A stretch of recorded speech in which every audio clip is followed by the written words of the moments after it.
नमस्ते बच्चों, आप लोगों को पाठ 4 मैं हूँ उनके साथ खड़ी, इसके लेखक, इसके कवि जो हैं डॉक्टर हरिवंश राय बच्चन हैं। बच्चों, लेखक जो होता है वो गद्य लिखते हैं और जो कवि होते हैं वो पद्य लिखते हैं, यानी कि वो कविताएं लिखते हैं। जो कवि होते हैं वो कविताएं लिखते हैं, यानी कि पद्य लिखते हैं, और जो लेखक होते हैं वह गद्य लिखते हैं, यानी कि कहानी हुआ, उपन्यास हुआ, इस तरह से वो लिखते हैं। तो मैं हूँ उनके साथ खड़ी, मैं हूँ उनके साथ खड़ी जो सीधी रखते अपनी रीढ़।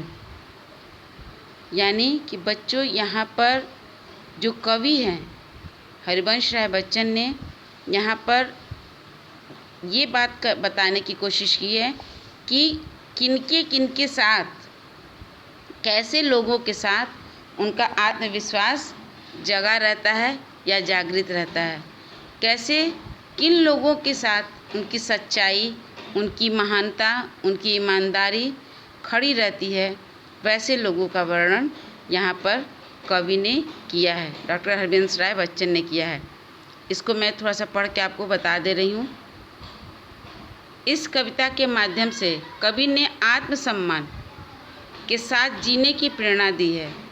जो लोग विपरीत परिस्थितियों में साहस एवं विवेक से काम लेते हैं, कवि वैसे लोगों को अपना प्रेरणा स्रोत मानते हैं।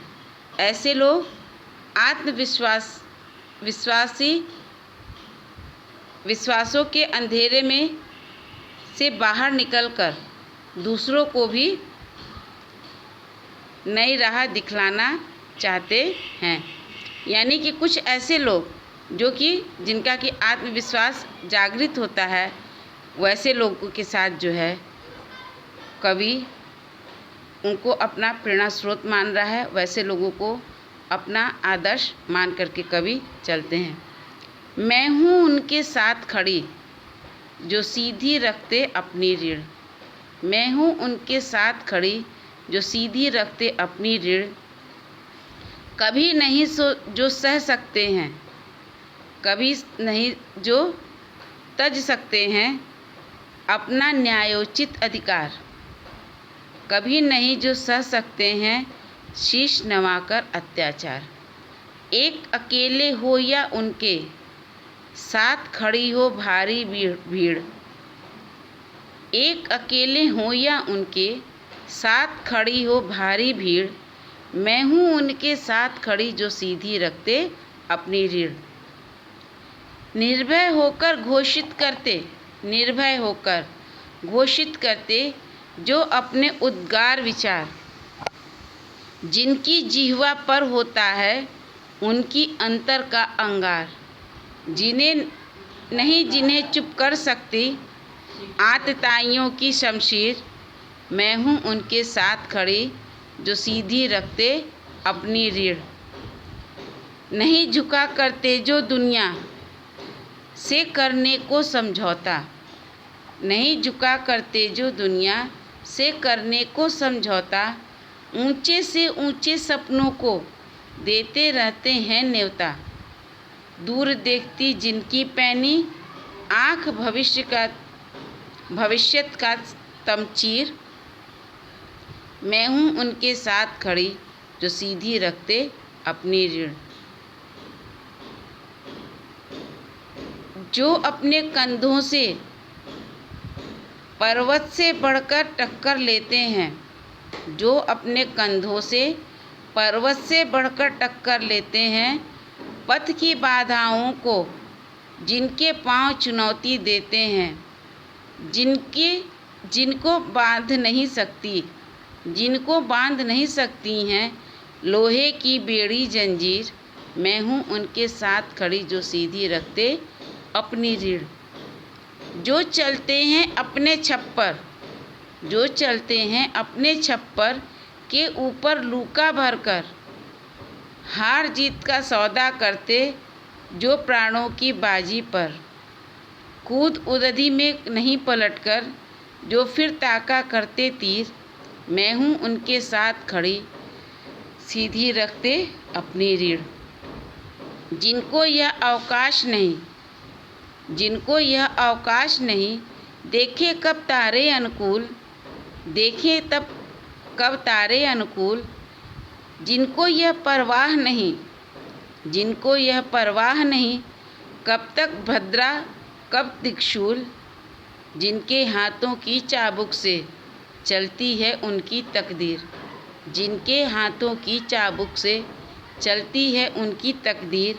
मैं हूँ उनके साथ खड़ी, जो सीधी रखते अपनी रीढ़। तुम हो कौन, तुम हो कौन, कहो जो मुझसे। तुम हो कौन, तुम हो कौन, कहो जो मुझसे। सही गलत पथ सो तुम जान, सोच सोच कर पूछ पूछ कर, बोलो कब तक चलता तूफान। सत्य पथ है वह जिस पर अपनी छाती ताने जाते वीर।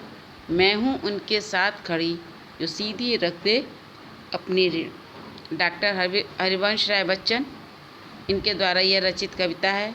बच्चों, ये जो पिक्चर है इसे आप अपनी कॉपी पर बनाएंगे और इस पोएम को खूब अच्छे से साफ सुंदर लिखावट में लिख करके और स्कूल की वेबसाइट पर आप भेजेंगे। इसे मैं आप लोगों को 2 स्टैंजा समझा दे रही हूँ, 2 से 3 स्टैंजा, बाकी कल एक्सप्लेन करूँगी। मैं हूँ उनके साथ खड़ी, जो सीधी रखते अपनी रीढ़। यहाँ पर कवि कह रहे हैं कि मैं वैसे लोगों के साथ आत्मसम्मान के साथ उनका आत्मसम्मान जीवित रखती हूँ, रहता है। किन लोगों के साथ? कभी नहीं जो तज सकते हैं अपना न्यायोचित अधिकार। ऐसे व्यक्ति जिनका कि यह अधिकार हमारे लिए न्यायपूर्ण है, यानी कि वो अन्याय नहीं सहते हैं, ऐसे लोगों के साथ उनका आत्मसम्मान जीवित रहता है। कभी नहीं जो सह सकते हैं शीश नवाकर अत्याचार। और वैसे लोगों के साथ भी उनका सम्मान जीवित रहता है जो कभी भी किसी का अत्याचार नहीं सहते। बच्चों, ये जो कविता है आज़ादी के समय की ही है, उसी के लगभग की है, इसीलिए इसमें जो है वीरतापूर्वक बातें कही गई हैं। क्योंकि समाज में जो जो सुधारक हुए हैं वे कहीं न कहीं से, किसी न किसी कारण से जब वे परेशान हुए हैं, तभी इस देश का उद्धार होने के लिए या समाज को उद्धार करने के लिए वे आगे आए हैं। सती प्रथा का अंत, बाल विवाह का अंत, इसका जब अंत करना हुआ, नारी शिक्षा को बढ़ावा देना, इनके लिए जब भी उनको, जिन लोगों को भी आगे आना हुआ, उन लोगों को बहुत ही संघर्ष करना पड़ा। उनको अपने आत्मसम्मान को सत्य के रास्ते पर चलने के लिए बहुत ज़्यादा कठिनाइयों का सामना करना पड़ा। इसीलिए यहाँ पर कवि बार बार कह रहे हैं कि जो अपना न्यायोचित अधिकार नहीं खोते हैं या जो अत्याचार नहीं सहते हैं, ऐसे लोगों के साथ उनका आत्मसम्मान खड़ा रहता है या आत्मसम्मान उनके साथ जीवित रहता है। एक अकेले हो या उनके साथ खड़ी हो भारी भीड़, मैं हूँ उनके साथ खड़ी, जो सीधी रखते अपनी रीढ़। एक अकेले हो या उनके साथ खड़ी हो भारी भीड़, मैं हूँ उनके साथ खड़ी, जो सीधी रखते अपनी रीढ़। या वो अकेले हों या उनके साथ पूरा एक झुंड हो, लेकिन वो अगर सत्य के लिए खड़े हैं तो मैं उनके साथ खड़ी हूँ और उनके आत्मसम्मान को मैं के साथ, आत्मसम्मान यहाँ पे कह रहा है कि मैं उनके साथ हमेशा खड़ी रहती हूँ। निर्भय होकर घोषित करते, निर्भय होकर घोषित करते जो अपने उद्गार विचार, उद्गार मतलब मन के भाव और विचार, जो निर्भय यानी कि बिना भय के घोषणा करते कि यह गलत है तो गलत है। समाज में ये अंधविश्वास जो है, ये बुराइयां अगर गलत हैं तो गलत हैं, इसके लिए वो निर्भय होकर के अपने बातों को, अपने विचारों को समाज के सामने रखते हैं। जिनकी जीवा पर होता है उनके अंतर का अंगार, औरों से वे अलग किस तरह से होते हैं? जिस तरह से कि एक अंगार, एक आग जो है वो अलग होता है हर चीज़ से, उसी तरह से उनकी जिह्वा पर जो है अपने अंतर का यानी कि समाज से अलग होने का उनका वर्चस्व कायम रहने का दिखता है।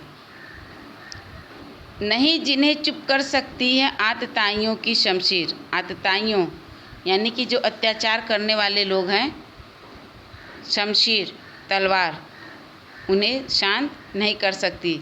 मैं हूँ उनके साथ खड़ी जो सीधी रखते अपनी रीढ़। मैं आत्मसम्मान उन लोगों के साथ जीवित रहती हूँ जो लोग कि आतताइयों यानी अत्याचारियों के तलवार से भी भयभीत नहीं होते। बच्चों, इसके आगे का आपको मैं कल फिर से बता दूंगी, इतना एक बार आप लोग फिर से देख लीजिए।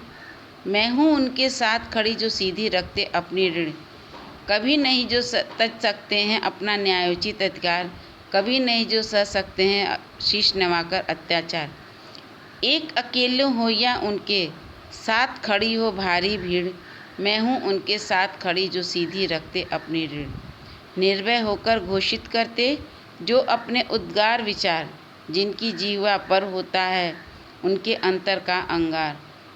जिन्हें चुप कर सकती हैं आतताइयों की शमशीर, मैं हूँ उनके साथ खड़ी जो सीधी रखते अपनी रीढ़। यहाँ पर कवि कह रहे हैं कि मैं किन किन लोगों के साथ रहती हूँ, जो अपने न्यायोचित अधिकार का कभी त्याग नहीं करते, या जो अत्याचार नहीं सहते, या वो अकेले खड़े रहें या उनके साथ पूरी भीड़ रहे, फिर भी वह अपने पग पर, अपने पथ पर अडिग रहते हैं कि मुझे यह कार्य करना है, समाज से इस बुराई को हटाना है, तो वह इस कार्य को करके ठानते हैं।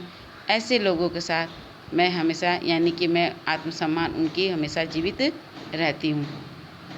निर्भय होकर घोषित करते अपने उद्गार विचार, अपने मन के जो भाव हैं वे ये गलत है तो गलत है, अगर कोई बात गलत है तो गलत है, अगर सही है तो सही है।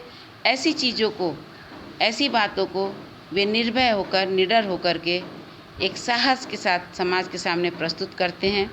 और उनकी जीवा पर उनकी जो वाणी होती है वो कटाक्ष होती है, ऐसी कटाक्ष कि किसी को चुभ जाए, किसी को बुरी लग जाए, लेकिन फिर भी वो अपनी बातों को पे कायम रहते हैं, अपनी बातों को मनवा करके समाज के सामने रहते हैं।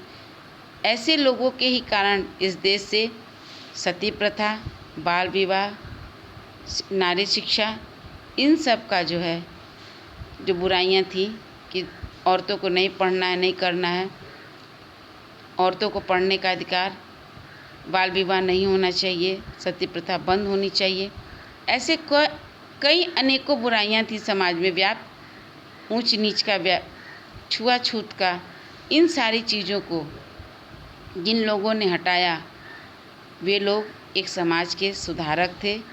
और वैसे लोग ही के साथ जो है आत्मसम्मान जीवित रहा, और आत्मसम्मान उनका जीवित रहा, जिससे कि समाज से ये सारी बुराइयां ख़त्म हुई।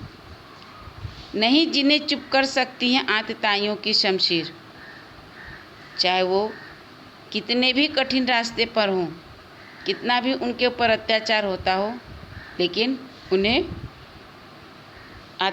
अत्याचारी लोगों के तलवारों से वे नहीं डरे।